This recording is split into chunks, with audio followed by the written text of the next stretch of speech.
everybody. In today's video, we are going to learn how to use our Cricut to make some wood burned projects. We're going to be using this little cutting board that I got from IKEA and this burn paste from Amazon. I will link everything that we're using in the video down below. That way it's super easy for you to find what you need to make a fun project. I am going to be using some StarCraft HD vinyl, which you can get from 143 Vinyl. Make sure anytime you shop with them that you're using code Corinne to make sure that you're getting the best price possible. Let's go ahead and get started. In Design Space, the first thing we want to do is make the template so that we know how big we can make our design on our cutting board. So for this, it's a 9.5 by 6 inch cutting board. So I'm going to open up my shapes. I'm going to use a square and I'm going to come up here to the top at size and I'm going to unlock this. Now you make it whichever direction you want. I'm going to do it in the 9.5 wide and 6 high. That way it is a little bit longer than it is tall. So that way we've got quite a bit of space to work with as I knock things over with my cutting board on my desk. Now I hate that dark gray. You guys know this. So I'm just going to change the color just so I can see it a little bit better. And now we get to kind of decide what we want to put on this. Do we want to make this, for our home? Do we want to make this for somebody else? There are a lot of ways that you can use these cutting boards. You can get designs off of, all sorts of places. But what I'm going to do is I'm going to add some text to this. And I'm just going to put and then I want the second line to be the Blackstones. Now for this one, I'm going to choose a different font. I'm going to go into my system fonts and there's one that I really like lately called Black Sample. It's really, really pretty. I'm just going to scroll down and find it. It should be right here. And this font is really, really pretty. Now it's going to take a second to change. Totally okay. That's Design Space for you. But I am going to show you how to add some extra glyphs to this. So while Design Space is being a little bit slow, I'm going to go ahead and show you my font manager. I have a font manager here, and what this does is it allows me to see all of the extra glyphs and things in my fonts. So I need to find Black Sample in this, and it's all organized by alphabetically, so it's super easy to find what you're looking for. And you can see that you can read the names over here if you can't see it, over this way. Now in Black Sample, we have all sorts of like the regular letters, and then scrolling, you can see more of the regular letters. But if you look down here, we have like fancy versions of some of the letters.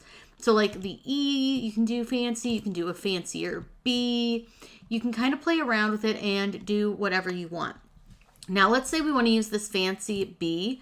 All I'm going to do is right click on it, copy it to the clipboard and go back over to Design Space. Then I can just take where my B is, delete it, and do Control V, and that will copy the different B over. So you can use kind of whatever you want it to be. You can play with the glyphs, have fun with it. And there are lots of other ways that you can play with this. I would say make it your own, but there are tons of ways to use these fonts. You can see that you can look at all of your fonts in here and you can scroll through and see if any of them have extra glyphs. I'm trying to find another one I know that has some extras so that you can see kind of some more of them, because I have so many fonts that I've gotten over the years that I know there are some that have some really lovely extra glyphs to them. And I can, of course, not find any of them right now. All right, I found one here. This is Adriana Bridith. I don't know. I found it randomly one time. But this one has some of those really fun hearts, and they're connected to letters. So there's a ton of these. And then you just have like the ends with the hearts. So there's lots of stuff that you can find that has all of these really cool glyphs. So I'll link below where you can get the main type from HiLogic to use. And then I'll also link a couple fonts that have some really fun glyphs below for you as well. And my favorite font list, because I have a ton of favorite fonts over at Creative Fabrica. So I'm going to go ahead and close this and head back over here to Design Space. Now over here, I like that B, but I don't think I love it as much as the other one. So I'm just going to use the original B. I think I like that one a little bit better. Now what I want to do is I'm going to change this up a little bit. I don't really like the way the T sits. It's a little far from the H and the E. I think that the B sits a little too low for my taste. So I'm going to do a few things to change this up. The first thing I'm going to do is go advanced, and I want to ungroup this to letters. Now, you can individually move each letter, but I just want to move the H and the E together, and I just want to tuck them under the T just a little bit. I just think it looks a little bit better like that. And then I want to move this B individually as well, and I just want to move it up so that it lines up better with the rest of those letters. And then I just want to scoot it back over. Now, an easy way to grab all the letters is just hide this square. And I'm going to grab the last name of Blackstone. I'm going to go to combine, and I'm going to weld it. I'm going to go ahead and do the same thing for the word the. I'm going to combine and weld. That way I can move these around without having to worry about grabbing everything. I'm going to bring our square back in. And now from here, I am going to play with my sizing and where I want this laid out. Now, obviously, I can go pretty big because this isn't like a tiny cutting board. It's pretty large. So I can really play with this and do whatever I want to do with it. I could, move the. I can just kind of play with it, make it how I want. So I kind of think, I don't know if I really like the now that I'm seeing that. I don't know. This is where coming into like figuring out how you want to design something is really fun. And I want to put something over here in this section where it's like all blank. I want like a little image of something. So I think that's pretty good. I'm going to go ahead and do that. And let's go into images. I'm just going to use something from Design Space, and let's use a house. Let's pretend like this is going to be for like a realtor gift. This would be an actually really cool gift if you are a realtor or you know someone who is. This would actually be something really good that you could sell. So what I'm going to do, I'm going to pick a couple of houses. I think that one's okay. I'm going to see if I can find a couple and like play with them and just see which one I like better. But I think that this could be really, really, really cute. And like, look at this little cabin. Like if you knew somebody buying a little cabin, that would be adorable. So there's tons of little houses that you can choose from. You could do, a key could be cute. You know what? Let's do a key. Let's see if we can find a good key. Now I want my key to be good and solid because I'm going to do something with it. I really like this one with the hearts on it. So let's use this one. And I'm going to show you something fun that we can do. I just came up with like a really fun idea. So we're going to use this little key, and it's going to add both the house and the key, but I think we're going to get rid of the house. I think I decided I don't want to do it that way. So I want to use this key, but I want it to be straight up and down like that. All right. Then I want to size this down. And I'm going to go ahead really quick and just change the color of the Blackstones just because it's throwing me off a little. And what I want to do, I'm going to go ahead and make this key pretty big. All right, I think that's cute. Now what we're going to do is we're going to add the address. So we'll do, I don't know, we'll just make up some numbers. Now I want the address to be really like plain and simple to read. So I'm going to look and see if Impact will work, because Impact is one of those fonts that's just very simple and like very clean lines. Because what I want to do is I want to put it so that it sits on the key right like at the base of it so that it looks like it's kind of hanging off of the key. Now the issue with this is that heart might end up looking a little bit weird, but we'll find out in a second. I'm going to select my key and my numbers. I'm going to combine them. And for this one, I'm going to use Unite because I can undo it easier. But actually, I think that's like perfect. I think it looks really cute. Now, obviously, if you have more numbers, your numbers will be a little shorter. But this is a really fun thing that you can do. And honestly, I really think this would be super cute if you did this for a realtor. I think this would be so fun. But since we're wood burning it, what we need to do is I want to make sure everything stays in place. I want everything exactly where I have it lined up. I think it looks really good. So what I'm going to do is I'm going to grab my words, the and Blackstones. I'm going to grab the key that I created. I'm going to combine them and I'm going to unite them. Now here's another reason that you can use Unite. So let's say that you do want to make these for multiple different people. By using Unite, I can keep my design, but I can go under Combine. I can then undo the unite here, and I can also undo the unite on the key, and I can change out the numbers super easy. So if I change them to like 1, 2, 3, or we're looking at 7, 5, 6, 9, 8, whatever it may be, you're going to be able to change those numbers without having to do a lot of work. That way you're going to be able to really make these a little bit more quickly. So if it's something that you want to sell or create, you can do that. So again, I'm just going to select everything this time and just unite. I think that'll be fine. And then I just want to kind of check my sizing. Like, do I want to go a little bit bigger? I've got it at about 8.61. I could go a smidge bigger if I wanted to. I think I do want this to take up quite a bit of my board. I don't want to cut this square necessarily, but I actually kind of do, because what we can use this square for is to actually help us with our stencil, because we're using this as a wood burn. So I'm actually going to take and make my square just a little bit bigger. That way I have a little more leeway on both sides of it. And now what I want to do is select that entire design, and I'm going to attach them. Now by attaching them, all that simply does is that it allows the square, it's going to cut out the design, and then it's going to cut a square around it. It's just a little bit easier when making a stencil to do it this way. That way you A, don't accidentally weed it incorrectly, and then B, it just makes it a lot easier for us when we're laying our stencil. We have that extra vinyl around the edge, so we don't worry about getting any of the burn paste anywhere else. So now that I've done this, all I'm going to do is I'm going to save my design, and I'm going to call it Cutting Board House. That way I know that it's for like a brand new homeowner. You name it, whatever you want. Then we're going to click make, and I'm going to show you what it looks like, because what you'll see is we've got the square that's going to cut out, and then it's going to cut out our design parts, and we're going to weed away the words, the key, and the numbers. So weeding a stencil is a little bit different than weeding other projects. So let's take this over to the machine. We're just going to use some permanent vinyl for this. It's going to work beautifully, and then I'm going to show you how to do some wood burning. We're going to cut out our stencil. I'm just using permanent vinyl. This is Starcraft. This is just a color I have a ton of. I have like a 10-yard roll of this. So for stencils, I just use whatever I've got a lot of, because it doesn't matter. So I'm going to go ahead and cut this out, and then we will apply it to the wood and get ready to burn it.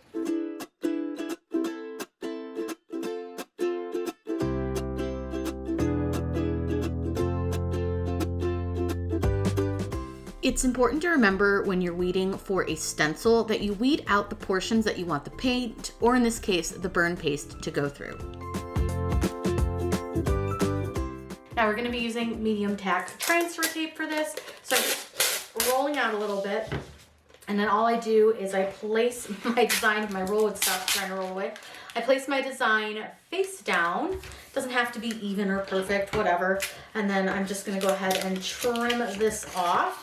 And then I take this little extra section and I just stick this back on the roll, because I can always use this for like a small design. Then what you want to do is, of course, burnish this from the back, because we want to make sure all that vinyl sticks to the transfer tape. Now we do have a few like little innard sections of our design, so we want to be careful with those. All those like letter centers, number centers, all the things. So we just kind of carefully peel this back, just making sure that everything is staying stuck down. Now I do realize I lost a little piece, and I'm never going to be able to find that little piece of my S. So it's fine. I'm going to see if I can find it, but I highly doubt that I can. If not, I'm not really worried about it, but you can always recut that little spot if you really want it back. My problem is I made a little ball of the vinyl when I was done. So I don't know if we're going to find it or not, but I will look. I searched, couldn't find it. It's okay. I'm not real worried about it. It'll be fine. So now what you want to do is bring your cutting board in, and it's important to decide which way you want to go. This one has like a bit of an angle on it. So I want the angle to be a certain direction. So I just kind of need to figure out which way I want it. And I think that's perfect. Now for this, you want to try to center this as best you can, both top and bottom and side to side. I think that looks pretty good. Actually might need to move it over just a little bit. I just need to scooch it this way just a little. All right, I think that looks pretty good, pretty straight, pretty even. And now all I'm gonna do is burnish this down really well. And it's really important that you burnish this super well. You don't have any bubbles along the edges of your letters, because if you do, your burning solution can get under that, and we don't want that, so that would be a mess. Now I'm gonna go ahead and remove my transfer tape. I'm going to do this slowly, making sure that all those letter centers and small pieces stay down on the wood, minus, of course, the middle of the S that we lost. I'm a little bummed about that, but it's all right. It's not the end of the world. If I was making this for like someone, I would recut that section and just put the little dot in, but it's okay. So now what you have is this great stencil. So what I want you to do is take this and hold it into the light, like angle it a little bit. That way you can see if you have any bubbles along the edges of your letters or numbers or design anywhere. And if you do, you just want to make sure that you press those down. You can use your nail, the edge of a squeegee, but you just want to be really careful. I think I've got this really, really good. We're going to be using this burning Scorch Paste. This is heat activated, non-toxic. Big thing for me, non-toxic, love that. So it's kind of like this golden yellow color, and you just open up the jar and you'll see that it's kind of like a goo. I don't know how else to describe that other than it's a goo. You'll want a sponge brush, and I'm going to take the stuff off the lid first. So what you'll do is you're going to put the Scorch Paste, which is all this goo, onto your stencil. So as you can see, I'm just sort of dabbing it on. You want a decent coating of it. It doesn't need to be, you know, so thick that it's like jelly on there, but you want to make sure that you coat the entire thing, and you want to make sure that you get all the sections. So I'm just going to go over this with my Scorch Paste, and once I run out of what's on the lid, I'm just going to go into the jar and get this. And like I said, this is kind of like a goo. I don't know how else to describe it. But it is like kind of chunky. It's going to look a little weird, but you're going to put it on that sponge, and you see I'm just tapping it on, and I'm just making sure that I cover my entire design. I want to make sure every part's covered. So let me go ahead and finish covering this, and then I'll show you the next step in the process.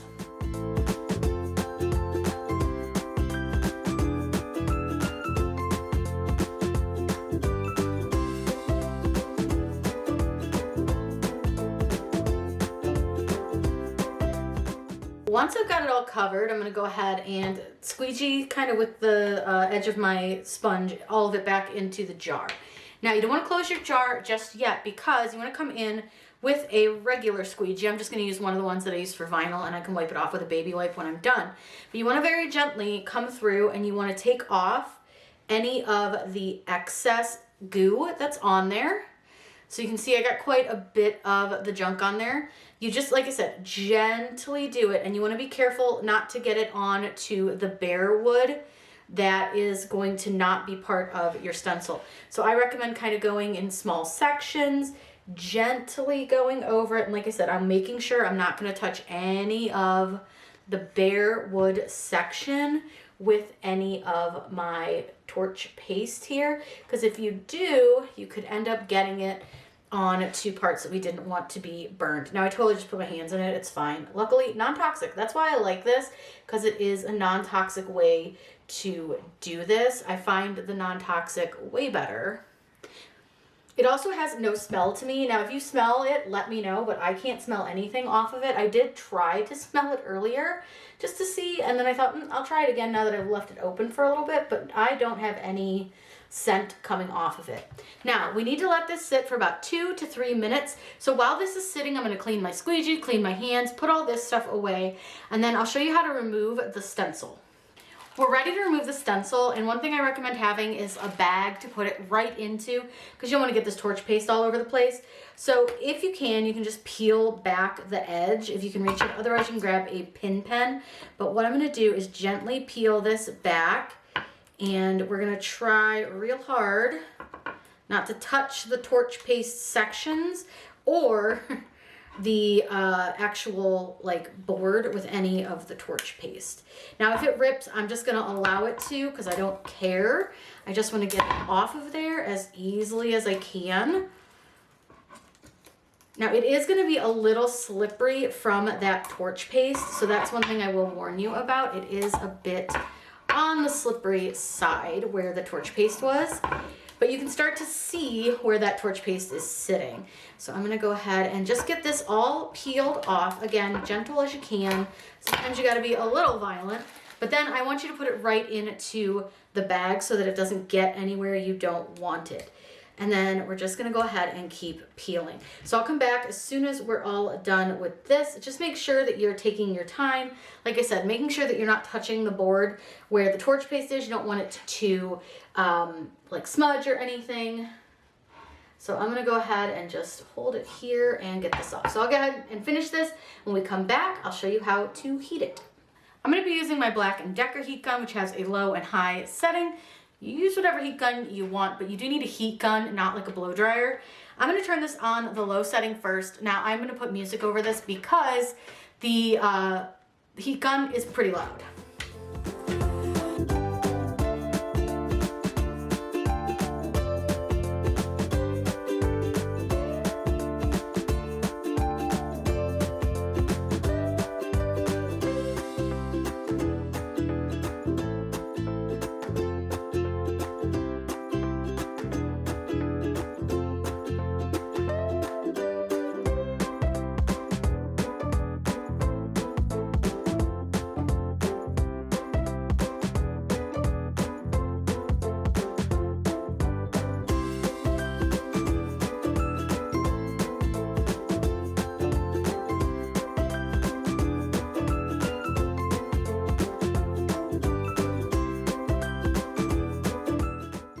Now, once you're happy with how it looks, you want to let it cool down because it's going to be real hot. So don't mess with it too much. The next thing that we'll do is we're going to wipe it off with a damp paper towel. Now, I will say there's some spots that I saw that I put the paste and I didn't get it all off. So hopefully those ones come out okay. If not, we'll have learned a lesson, right? But you can see it's pretty easy. Now, this did take a few minutes. It's definitely much cooler than it was. This did take a few minutes, and you want to do this in a ventilated area. I have my window open. I have a fan going. You can't really hear it, but I've got all this venting things so that it doesn't get too smoky in the room, because it will set off smoke detectors. I'm gonna come in with a used baby wipe. It's pretty damp, so it should work just fine. I did test just a little corner of it. So all you're gonna do is just in a nice circular motion, just kind of wipe along the design, and you'll see all that gunk that's coming off. That's basically the paste. So I'm gonna hope that where that paste was a little bit thick, that it didn't kind of mess it up. Doesn't look like, it looks a little bit lighter in that spot, but like nothing too crazy. So again, I'm just gonna kind of go along it, and you're just wiping off all that paste. Now, once you're done here, you can of course wash this with some soap and water to get like any of the residual gunk off. But this came out so cool. I might need another baby wipe. It is gonna like, you can, I don't know if you guys can see it, but you can see like some of the steam coming off of it. And it's just like, because it's gotten wet and this thing was still pretty warm, so there is some steam coming off. But I would just wait, make sure it's pretty cool before you do this. I'm gonna go ahead and grab one more clean baby wipe when I'm done getting all of the residual gunk off, and then I'll go over it one more time with that clean baby wipe. But I wanna kind of just get all that off. I wanna go over this a little bit, just real quick, just to kind of get any of like that leftover. Now you are of course going to want to wash this, and then you'll have this gorgeous wood burned design. And this really is pretty easy. Now I will say you will probably have a lot easier time taking off your vinyl than I did. My vinyl sat on here for about 2 weeks, which was way too long. Should never have let it sit that long. It cured on there, so it is going to take it a little bit longer to come off. I'm going to let this dry so you can get a really nice look at it. Here is the final board all cleaned up. Now you can definitely see where the paste was a little bit thick, so be aware of that when you're doing it. I should have scraped it a little bit better in those areas, but all in all, I think this came out fantastic. This burn paste is super easy to work with. Like I said, no smell, non-toxic. I would recommend wearing gloves. I didn't, and it did stain my hands for just like a couple of hours. Once I washed them a few times, it was gone. But be sure to check down below and I'll link everything that I used here in this video, and make sure to use code Corinne when you shop with 143 Vinyl. That way you can make sure that you're saving 5% on everything that you buy there. If you have any questions, please let me know in those comments down below. I am always happy to answer those for you. I hope you all have a wonderful day, and as always, happy crafting.